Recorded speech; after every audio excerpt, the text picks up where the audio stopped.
get bandit. Movie killers understand it. I got broads in Atlanta, twisted the D in the family. Credit cards and the scammers, hitting the licks in the van. Hi friends, মোৰ নাম ভাইটি বেগুন, মোৰ চেনেলটোৰ নাম বিব্লগ। মোৰ বিব্লগ চেনেললৈ সকলোকে স্বাগতম জনাই মোৰ আজিৰ ভিডিঅ'টো আৰম্ভ কৰিছোঁ। আজি মই ব্লগ বনোৱা নাই, জাষ্ট মোৰ প্ৰথম ভিডিঅ' হিচাপে মই আপোনালোকক মোৰ পৰিচয়টো দিব বিচাৰিছোঁ। মোৰ নাম ভাইটি বেগুন আৰু মোৰ ঘৰ মাজুলী।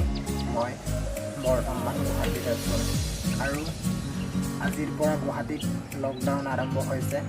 14 দিনৰ কাৰণে চৰকাৰে গুৱাহাটীত লকডাউন দিছে। আপোনালোকে জানে অসমত এতিয়া কৰোণা ভাইৰাছৰ সংখ্যা দ্ৰুতগতিত বৃদ্ধি পাইছে। সেয়ে সকলোৱে ঘৰতে থাকক আৰু আমিও বৰ্তমান ঘৰতে আছোঁ। সকলোৱে মোৰ ভিডিঅ'টো ছাবস্ক্ৰাইব কৰক, শ্বেয়াৰ কৰক, লাইক কৰক আৰু আগলৈ মোক সাপোৰ্ট কৰক, যাতে মই আপোনালোকক ভাল ভিডিঅ' মই দেখাব পাৰোঁ।